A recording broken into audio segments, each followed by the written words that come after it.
the holy Baal Shem Tov is, I heard a fascinating story. I think it's a fascinating story. And it's like this. There was a Yid who, if you could see me, hold on. There was a Yid that lived in Poland, in the city of Poland, and he heard about the holy Baal Shem Tov. He heard that there's a big tzaddik who lives in Mezhebush, he does miracles and he teaches Torah and he teaches a new path of Chassidus, and he very much wanted to be part of the Chassidic community and to learn from the Baal Shem Tov, and mainly to spend some time with the Baal Shem Tov, not just a quick visit, but he wanted to spend the whole month of Tishrei by the Baal Shem Tov. And I'm not sure why the page froze over here. And here we go. And so he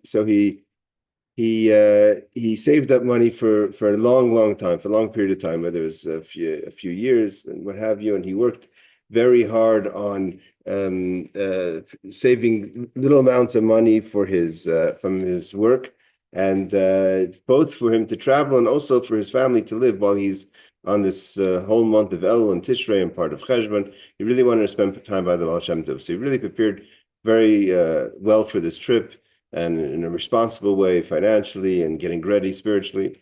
And so when he finally raises the funds and he wants to go for El to Mezhebush to be with Baal Shem Tov, he's not a traveling person by nature, so he doesn't, by typical. So he goes, he has his old suitcase, he packs his little bag of his little needs, his Yom Tov kapata and his clothing, and he gets on a wagon and he travels the far distance from Poland to go to Ukraine, to Mezhebush, to spend the Yomim and the Roim in the month of El by the holy Baal Shem Tov.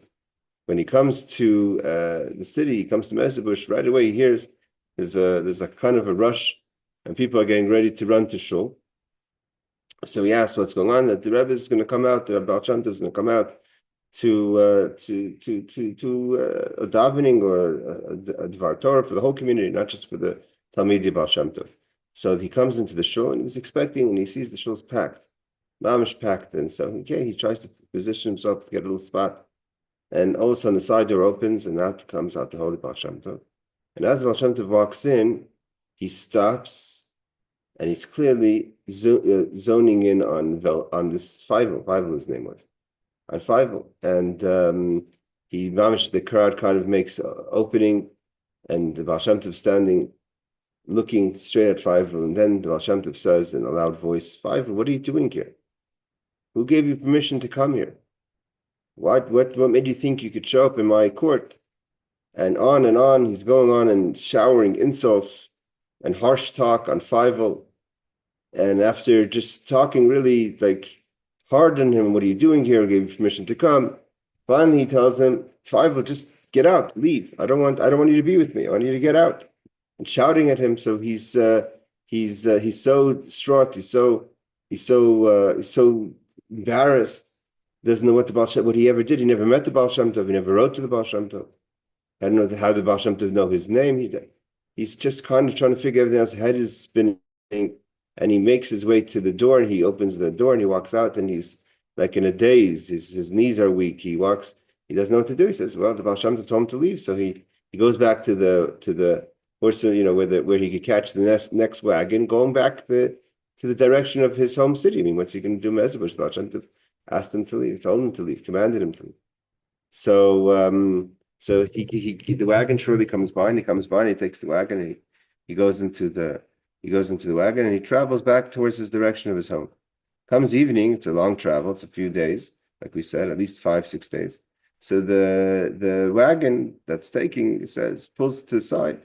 And he says, "What's this?" He says, "Well, Jew, don't you know that we don't travel at night? We're going to have to stay tonight in the inn." Okay, so he goes into the inn. The custom was there was an inn. It was like a motel with downstairs in the lobby was the kretschmer, was the bar, where people would sit. And so he doesn't even take a room. He just goes into the back of the kretschmer of the place. He orders himself a beer. And he sits there and he's trying to figure out what happened. I mean, what possibly could have happened? What was this? What was this whole incident and what's going on? And as he's sitting kind of in his misery, he hears another wagon come up. And this time the wagon is going the other direction. It's going towards Mezhebush. There's a wagon full of Chassidim.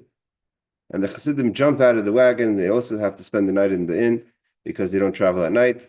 And they come in and they're all happy and they do first a tencel, they do a dance because they're going tomorrow. They're going to be Mezbush to see the Rebbe, and then they come into the krechma, to the bar section of the hotel, where Velvel's sitting in the corner, Feivel's sitting in the corner over there, and they put together a whole bunch of tables because they're a big group, and they took out some farbaisen, some food, and they take out some machayim, and they start to fabreng. Like what a Chassidim do on the way to the Rebbe, they start to fabreng.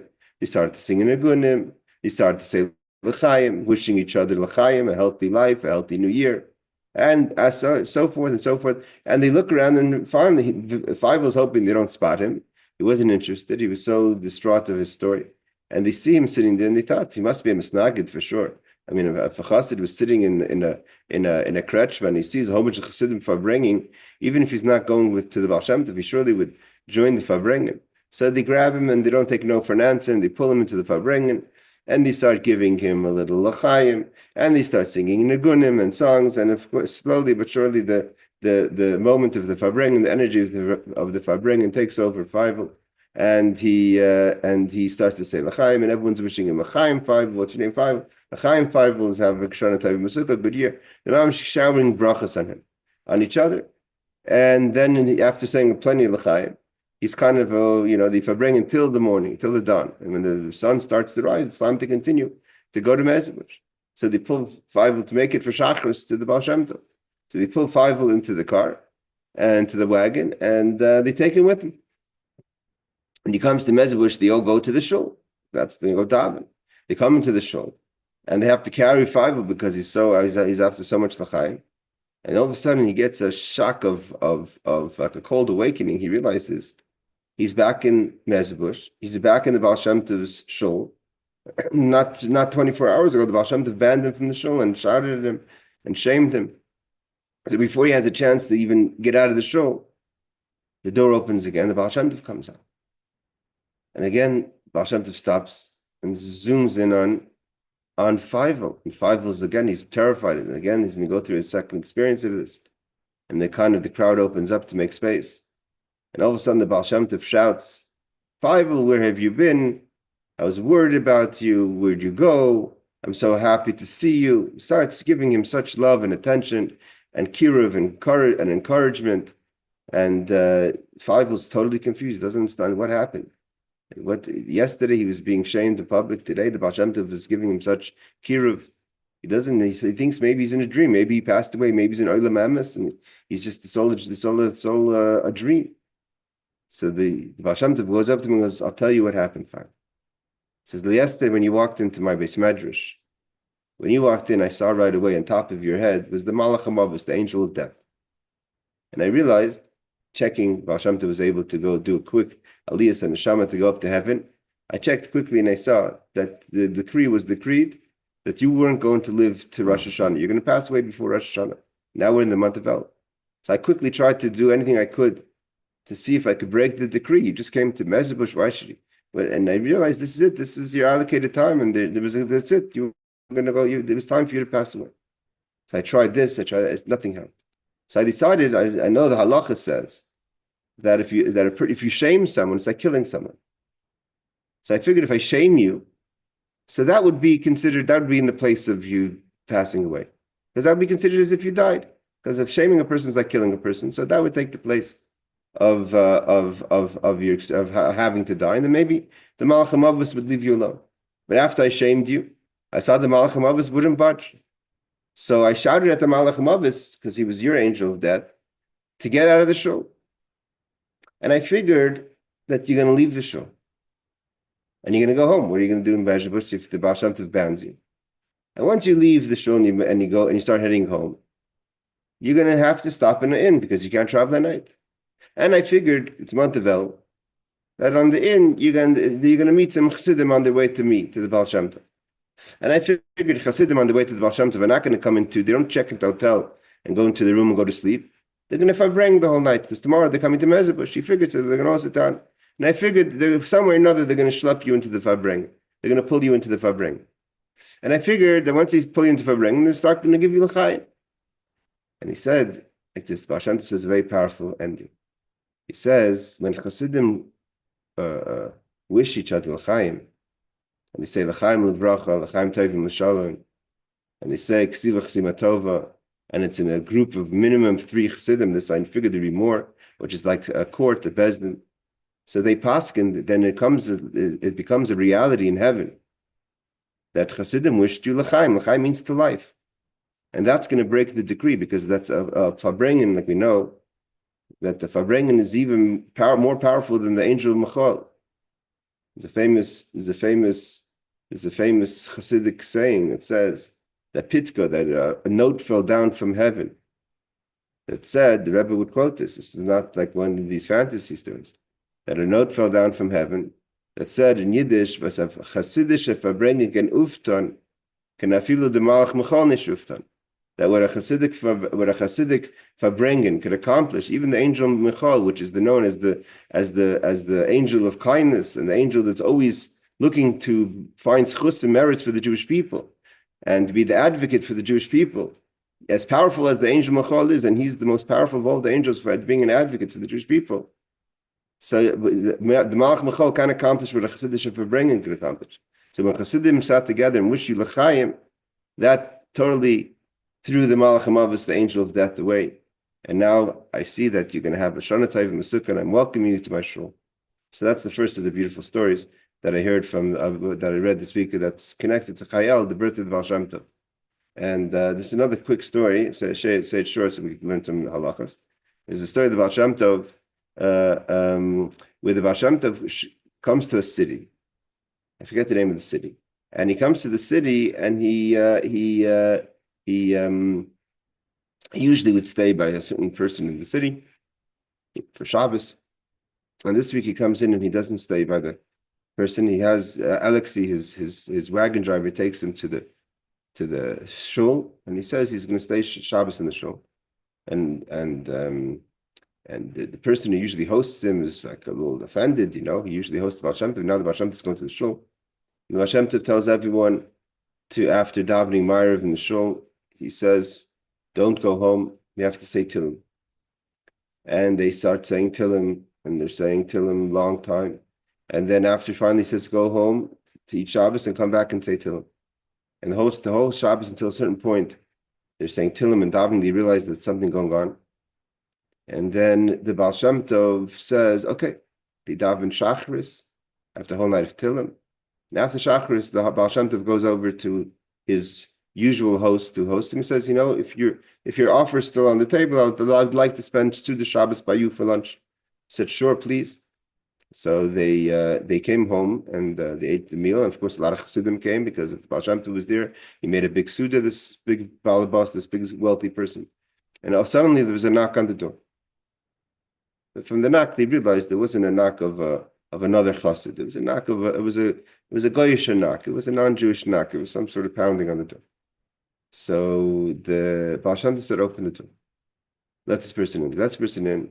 And he looked a little tired, so they offered him a beer. The Baal Shem Tov said to this person, tell everyone what happened. He said, the night before, the landlord, the Paretz, called everyone into his palace, to his estate, and he handed out all types of horrible weapons, knives, machetes, guns, hammers, sledgehammers. And he says, we're going to go tonight, as soon as it gets dark, we're going to go, and we're going to raid the Jewish city, and we're going to kill everyone in the city. And we were waiting there. Suddenly, and before we're about to go on this pogrom, an extinguished-looking guest comes in, and the Paretz, the landlord, greets him very warmly as like an old friend.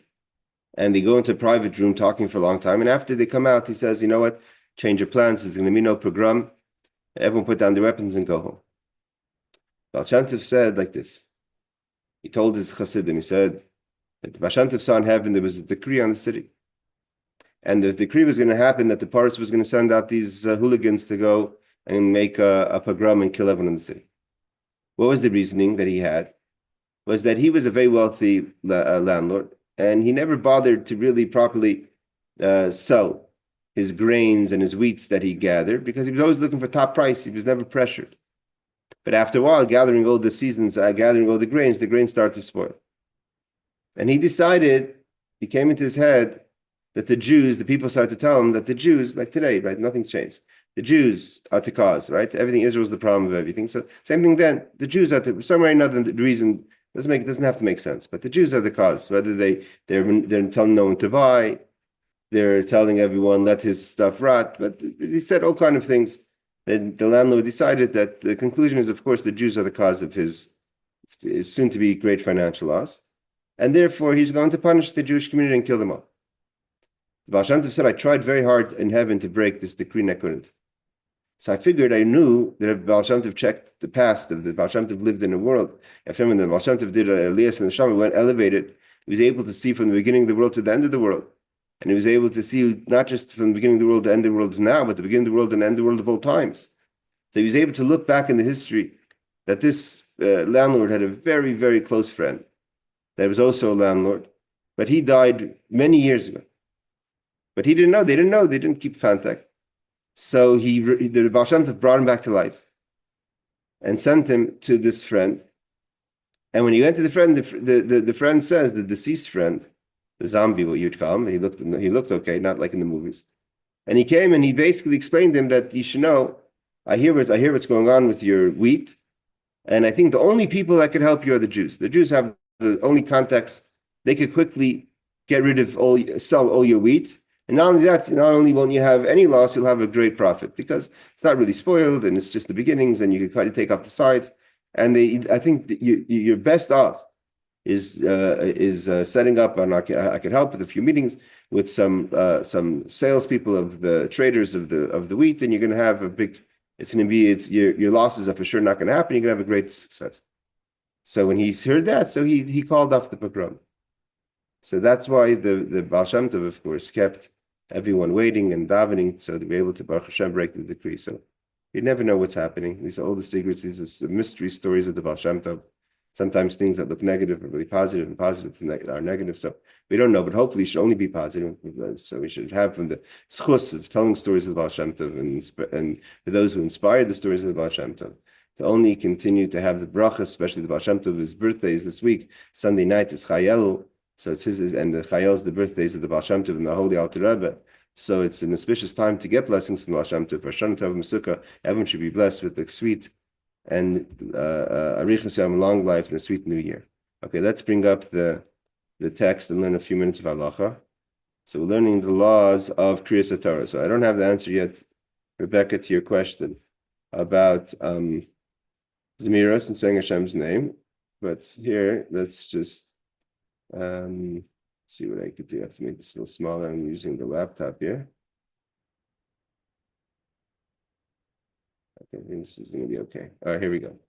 So we're holding over here. It says, Katoin lo yiyakora.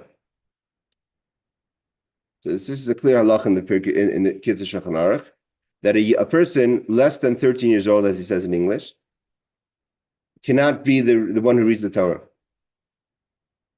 There's no footnotes of this. V'gam Torah also doesn't get an aliyah. You can't get an aliyah unless you're 13. Siman, like it says in Siman Ayin Tes Sif Tes, which is laws of the 79 law 9. Now there's no footnotes here, but there's obviously different opinions on this because I heard even recently of bar mitzvah boys who have been reading the Torah just recently this summer before their bar mitzvah. So I'm not familiar with the different opinions, but it looks like there's other options for this halacha, but this is not what the Kitzur says. It doesn't bring a yesh omrim, and there's no footnotes. It just says plainly a child under the age of 13, not before bar mitzvah, should not be the Baal Korah and should not get an aliyah. Okay. So okay, now so we went through the laws of who gets called up, how many aliyahs, how many psukim, how many verses we have to read, etc. The open, the psukim, the stumim, the parshas, how they are, that they're open and they're closed. Okay, so now we finish the reading. After the Krias HaTorah, we say the half kaddish. Umagbim es sefer Torah, and of course there's different customs of how this is done. We do hagba, which is picking up the sefer Torah. And he says, so how do we pick it up? Hamagbia paisech sefer HaTorah the one who has honor of picking up the Torah, lifts the Sefer Torah. You have to try to show at least 3 columns of the Torah.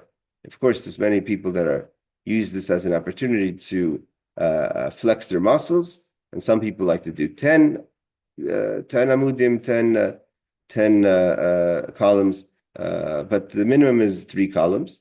And obviously, there's different sizes of Sefer Torah, and there's different weights of Sefer Torah. So therefore, a person shouldn't try to do Hagbah, shouldn't accept the honor of doing Hagbah unless you know that you could actually do it. So it's not something that it's not that hard, depending. But there are Sefer Torahs. It's no shame to say that this is you're not up to the task. And you turn to your right and then to your left. Lefanav, before you lachrav. So it means you give a good turning around of the Sefer Torah. Ki mitzvah kol hanashim lireis es aksav. Now here, this is an important part. If possible, and of course for the women, usually it would not be possible because of the distance of the women's section, but to try to at least see the writing. Some people are machmir to try to see it as close as to be able to read the writing, not just to see that there's letters. But and then you say the Avodas Hashem, which is what we say. And then we roll the Sefer Torah up, and of course cover it with its band and its covering. Now, how we do Galila is not all customs are equal. So in Chabad, we put the Sefer Torah. We do this like the 3 amudim minimum, right, left, full around, everyone could see, and then we put the Sefer Torah back on the bima, opened, rolled it up on the bima. And then the person who has Hagba picks it up as it's already rolled together, as we're going to see the seam in middle, and holds it for the person. The child usually gets honor, or someone gets the honor to close the Sefer Torah up, meaning to do the Galila, which is what we call Galila in this case, would just be strapping it and putting the cover on. In most other shows, for surely Ashkenazim, they'll pick up the Sefer Torah, therefore it's even more difficult as far as your abilities and the strength. Again, there's no mitzvah to have a heavy Sefer Torah, but if there are, and there are some heavy Sefer Torah, is that when they sit down with the Sefer Torah open. That's most customs Ashkenazi. The person who gets Galila, which means to roll it up, actually does the rolling up. So that's also, you have to make sure that that person could do it right, and the person's not going to pull the weight. So these are all things you have to be careful for respect the Sefer Torah and not cause anything that the Sefer Torah could get damaged or fall. That's priority number 1 before giving someone honors. So the honors have to go to someone that is able to do it, not just as an honor. And then they roll it up, and then they close it with the strap, and then the cover. Now, other customs are, like where I'm going to daven today. It's not Kriya Day, but when I go to daven in a show called Batirand here in Yerushalayim, they have another minhag, which is similar to some minhags Fardim, which is to do the Hagbah, the lifting up the Torah before the reading. The Kitzur Shulchan Aruch goes according to Nusach Ashkenaz, of course, that we do the lifting up the Sefer Torah after the reading, but some have the custom to do it before the reading. And Batirand has that custom. It's like a Hasidic custom. Sephardi shuls that I've been to also do it before, and especially the Iraqi types of Sefer Torah is the one that come in the cubes and the cases. So Galila is obviously a lot different because there's no cover. The cover is always with it, and the strap is always with it. So the mitzvah is a little different than what those who are accustomed in an Ashkenazi shul. Okay. Now he says the mitzvah the mitzvah is that the seam should go down the middle. So it says is that that rolled up the seam centered in between the 2 rolls. So you have the glilos, the 2 rolls of the Torah. That the seam should come. One of the seams, there's many seams, right? So one of the seams of because the parchment of the Sefer Torah is many pieces of parchment that are seamed together, as we learn in the laws of making a Sefer Torah. So the seam should be in between. So it should be in middle. And if the seam is a little closer, so you should roll it towards it. So you should make it that you roll it that it should be close to the seam in the middle. And if the seam is closer to the back side of the, it means not every time where you finish reading is it by a seam. So either you rolled, depending which is closer. If the pole of the Sefer Torah to the left is closer, you go with the left. If the right is closer, you go to the right to get to a seam, so the seam can be in the middle.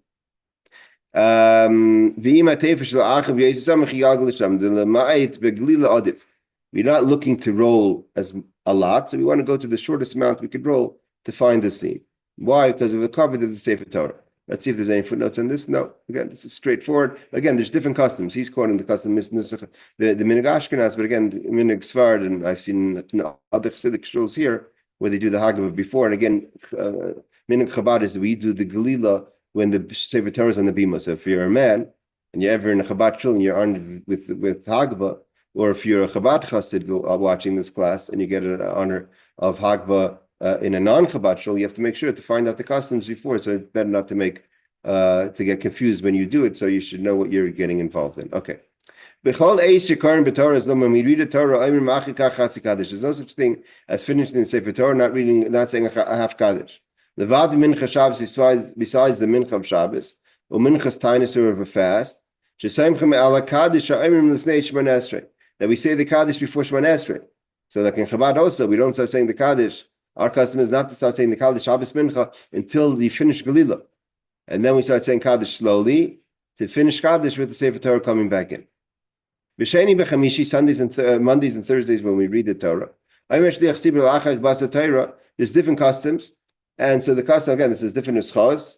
Chabad doesn't have this nusach, but in Ashkenazi shuls surely they do, is they say the hirat signs. You have to hear the hirat signs that are said after the kriya, and the congregation should listen and then answer amen to the hirat signs. It's not a time to do other things or to be distracted. And what about if the days that we don't say tachnun on a Mondays or Thursdays? So then we go straight to kriya. Then ein oimrim yehiratzon. It's not a yehiratzon. It's a kind of a connection to the tachnun, to the atonements prayers, and therefore it won't be said when there's no tachnun said before the kriya. Okay. After, again, different customs of when this happens. So it says acher kach, after we close the Sefer Torah, and those who say the yehiratzon are the times we say the yehiratzon. Nachnisin Sefer Torah l'Arna Kodesh. We bring the Holy Torah into the Ark. Mitzvah kol adam shesefer Torah over lefanav, and you should try to that if the Sefer Torah passes you, v'cheina magbia v'agola, so too the person who does the Hagbah and the person who rolls, shilavo yisayad lefnei Arna Kodesh. You should accompany the Sefer Torah, follow the Sefer Torah to the Arna Kodesh. Again, different customs and different times in Chabad. And other places, we hold the Sefer Torah until we don't return the Sefer Torah till after the Kaddish of until after the Kaddish Shalom of Uval Tzion. But in other congregations, they first put the Sefer Torah back in, and then they say Ashrei. Also, the question is who's going to bring the Sefer Torah back in. Some have the person who does Haggadah bring it back in, where others have the Chazan bring it back in. I believe that the Nusach Ashkenaz, where they bring the Sefer Torah back in before Ashrei, so then the Chazan will bring the Sefer Torah back in.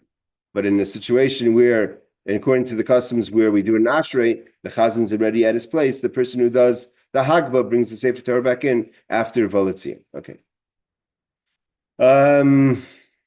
What about, and this is how this could happen, this is the scenario that's possible, obviously in the different circumstances.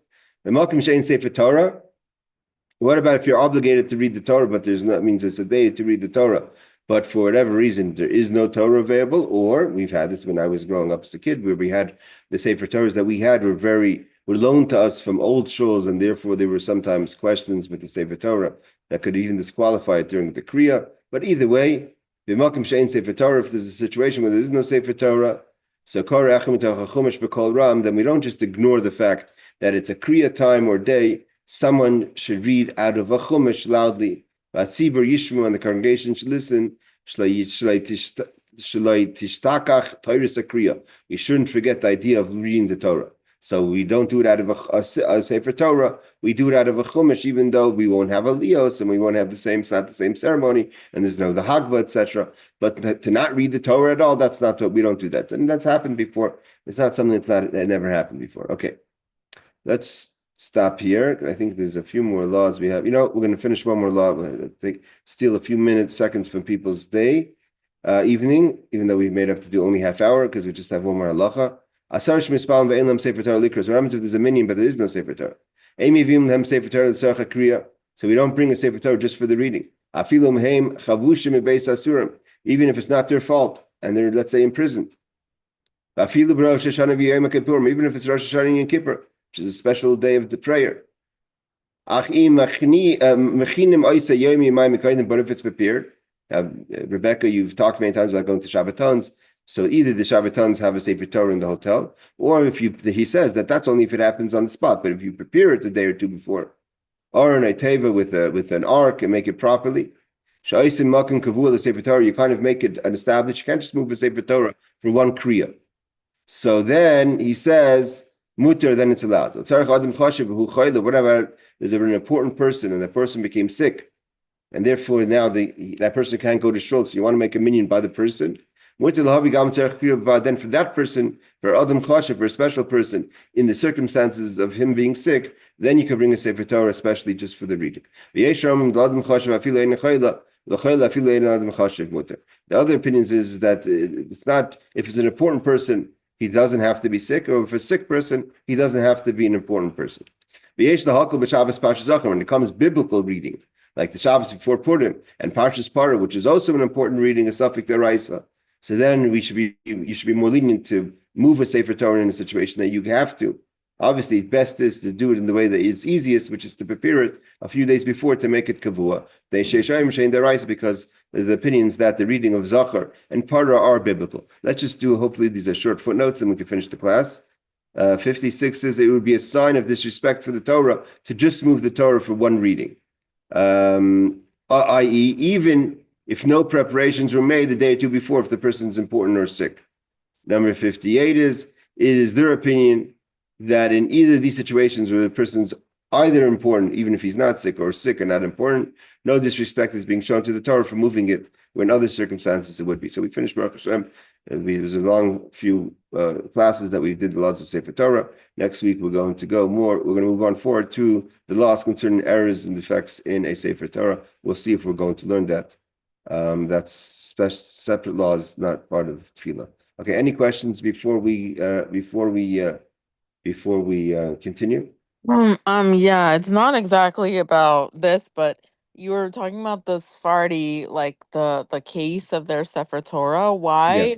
Why is it like that? Why is it so big and heavy and like it covers the whole Torah and they read it standing up? Why is it like that? There's different minhagim. Yeah, it's a good question. We have to check about why their minhag was like that. But I could say, first of all, you're right. Hagba, I personally, would be a little more concerned to do Hagba with the Sephardic Sefer Torah. Yeah, it's so heavy. It's heavy, so it's hard to position yourself.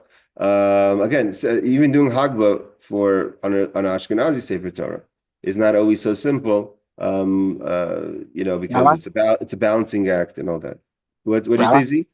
Yeah, it's actually, believe it or not, sometimes it's easier because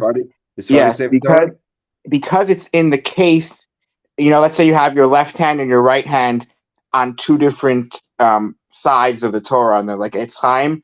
On an Ashkenaz Torah, since there's nothing supporting it in the middle, your arms might go in different directions. But over here, it's all sort of one. So even when things are sometimes more on one side, let's say right now, this time of the year, more is on the right side, towards, but you have most of the Torah finished at this point of the year and very little on the left side. Sometimes it's hard for people to balance. So it's actually sometimes easier to balance with it, actually. It is a bit heavier because the case is heavier, but it's a little bit easier to balance sometimes because of the case. Yeah, so it's different. Again, best is if you've never done Hagba before. I know some people who become Baal Tshuva, and Hagba is something a lot of people like to do. Some people would like to do it more than others. So you should try to prepare, because it's not. There's a technique in lifting the Torah, how you position your feet and your arms. Because if you're not used to it, and the Sefer Torah is heavy, and you don't realize what the weight If you never lift up a Sefer Torah, you don't realize its weight. It's happened before. Unfortunately, the Sefer Torah could split straight, and you could just like Z says, if your hands go in different directions, you could literally split the Torah in half, which is obviously in disrespect. So, and they sometimes lift it for somebody yeah, and then put it in his hands, so it's a little bit easier that way. So usually the rabbi or the gabbai at the shul will have kind of a heads up if the person's not familiar, to have a team ready to catch it if something goes wrong. But again, it's no shame if it's something you can't do. But better to respect the Sefer Torah than to try to take upon yourself something that's out of your abilities. All right, everyone. Happy friends. I don't think we're going to learn the next chapter. We're going to skip to the Ashri of Hotzion, because that's not important. I'll just check it briefly. I'll let us know next week if we're going to learn the next law, which is the laws of what happens if there's a mistake in the Sefer Torah. But that's its own kind of section, which you have to know the laws of how to deal with the situation where there's a toss Sefer Torah. All right, everyone. Laila Tov, Shavua Tov. Take care.